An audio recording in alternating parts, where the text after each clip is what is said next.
Assalamualaikum warahmatullahi wabarakatuh. Kami dari kelompok 3 mata kuliah Database Fundamental dari STMIK Amik Bandung. Di sini kami akan membahas mengenai database transaction. Sebelum itu, mari kita perkenalan. Perkenalkan, nama saya Diki Saputra dengan NPM 2242007. WA sudah tercantum di sana. Instagram saya @dki_567. YouTube saya dikjs. Perkenalkan, nama saya Robin Nugraha Dimas Chandra dengan NPM 2242402. WA sudah tercantum di situ, Instagram sama YouTube juga. Perkenalkan, saya Anissa Nursyami dengan NPM 2242411. Nomor WA sudah tercantum dan Instagram saya @anissa_sym dan YouTube channel saya Anissa Syami. Perkenalkan, nama saya adalah Maulina Putri, NPM 2242027. WA sudah tercantum, Instagram @_delamln dan YouTube channel Dela Maulina. Halo, perkenalkan nama saya Arya Syapratama dengan NPM 2242414. Nomor WhatsApp sudah ada di situ dan Instagram saya @aryp01 dan YouTube channel saya Arya Syapratama.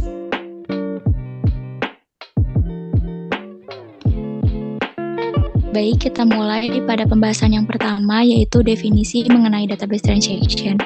Di sini sudah dijelaskan bahwa database transaction adalah salah satu subset yang disediakan oleh SQL dan gunanya untuk mengatur alur data, transaksi, atau suatu database.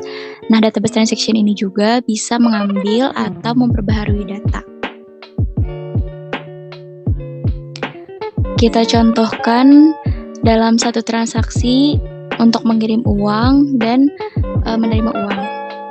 Nah, alurnya di sini ada source dan destination, di mana source ini adalah sumber dan destination adalah tujuan.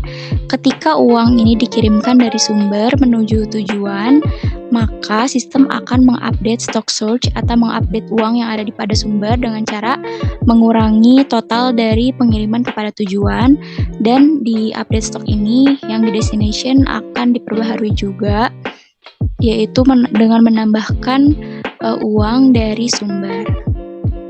Next. Nah, di sini ada properti dalam database transaction. Ada 4. Yang pertama ada atomicity, consistency, isolation, dan durability. Next. Nah, yang pertama ada atomicity. Di penjelasannya, atomicity adalah transaksi yang dilakukan sekali dan sifatnya atomik, yang artinya merupakan satu kesatuan tunggal yang tidak bisa dipisah laksanakan pekerjaannya sampai selesai atau tidak sama sekali. Nah, atomik ini juga berarti bahwa suatu transaksi harus sepenuhnya lengkap, disimpan atau commit, atau sepenuhnya dibatalkan atau dirobek. Selanjutnya ada konsisten. Next. Konsisten ini pengertiannya adalah memastikan bahwa database mengubah status dengan benar pada transaksi yang berhasil dilakukan. Nah, konsistensi ini juga memastikan bahwa data tersebut dikembalikan dalam keadaan sebelum transaksi. Nah, data ini harus lengkap dan terstruktur. Jika ada salah satu node atau proses yang gagal, maka transaksi juga mengalami kegagalan. Selanjutnya, isolation yang akan dijelaskan oleh teman saya. Untuk isolation memungkinkan transaksi untuk beroperasi secara independen dan transparan suatu sama lain. Pada prinsip isolation, data yang sedang dilakukan perubahan tidak boleh diakses oleh lebih dari satu operasi. Harus satu operasi yang melakukan perubahan ini, sehingga jika ada operasi lain yang akan merubah, maka harus menunggu sampai transaksi yang berlangsung selesai, sehingga hal ini akan mencegah tabrakan antar dua transaksi yang berbeda. Inilah pentingnya isolation, sehingga data tidak akan diakses secara bersamaan oleh lebih dari satu operasi. Untuk durability, next. Jika terjadi kegagalan DBMS, menjamin bahwa data transaksi yang telah tersimpan tidak akan hilang.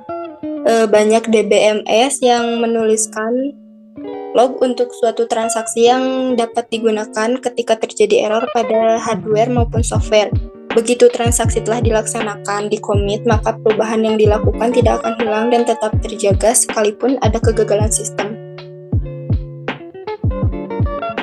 Selanjutnya, saya akan membahas mengenai transaksi mengakses data dengan operasi. Ada dua, yaitu read dan write. Read adalah mentransfer data item dari database ke buffer dari aksi transaksi yang mengeksekusi perintah penulisan kembali ke database. Sedangkan write mentransfer data item dari database ke local buffer yang dimiliki oleh transaksi yang mengeksekusi operasi pembacaan. Nah, untuk implementasinya, contoh, misalkan transfer uang sebesar $50 dari rekening A ke rekening B. Maka transaksi tersebut dapat didefinisikan sebagai berikut. Misalnya read A kurang 50. Artinya si bank itu akan mengurangi saldo dari A sebanyak $50. Selanjutnya write A. Selanjutnya dia akan membaca transaksi tersebut. Jadi misalnya $100 ya, dikurangi $50, maka sisa saldo A akan $50. Nah, selanjutnya write B. B kan dapat transferan dari A. Nah, otomatis dia bertambah $50. Maka output atau sisa saldo sisa saldo B itu akan bertambah menjadi, misalnya saldo B itu $100, ditransfer oleh A $50, maka si B memiliki sisa saldo menjadi $150. Selanjutnya akan dijelaskan oleh teman saya.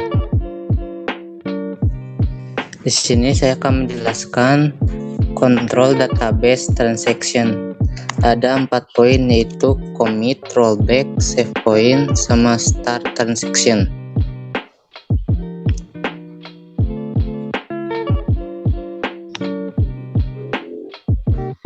Yang pertama ada commit. Commit adalah perintah transaction yang digunakan untuk menyimpan perubahan yang dilakukan oleh commit transaksi ke database. Perintah commit menyimpan semua transaksi ke database sejak perintah commit atau rollback terakhir.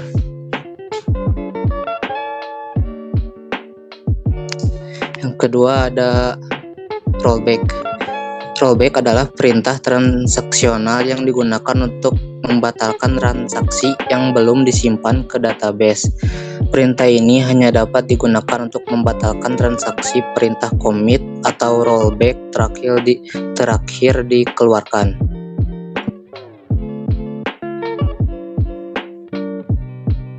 Yang ketiga ada perintah save point. Perintah save point adalah titik dalam transaksi ketika kamu dapat mengembalikan transaksi ke titik tertentu tanpa memutar balik transaksi.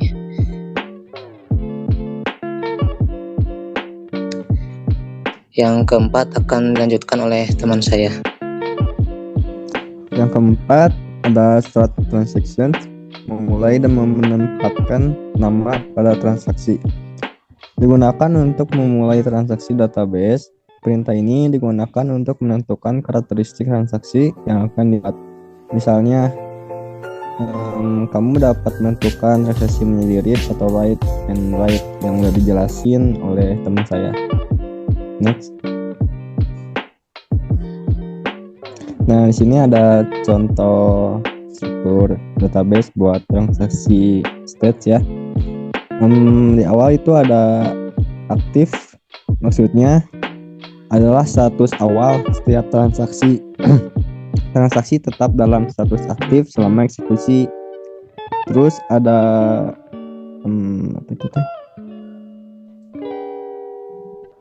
partiality commit, itu teh jadi berkomitmen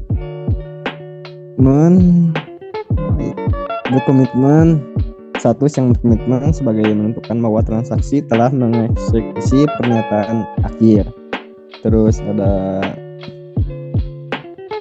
file itu kan menyatakan bahwa eksekusi transaksi tidak dapat dilanjutkan lebih jauh, jadi ya gagal lah. Terus ada commit itu berkomitmen jika transaksi telah berhasil diselesaikan, maka transaksi tersebut dikatakan telah di-commit atau disetujui. Terus ada aborted, artinya itu sama kayak filed tapi lebih menentukan bahwa transaksi telah dibatalkan, tapi dipulihkan status yang konsisten. Jadi kayak update udah selesai, udah filed, udah gagal gitu. Terus ada perubahan di apa namanya tuh, di aborted, ya udah beres. Saya lanjutkan ke moderator. Nah, itu yang dapat kami sampaikan. Kurang lebihnya mohon dimaafkan karena kita juga masih sama-sama belajar. Terima kasih. Wassalamualaikum warahmatullahi wabarakatuh.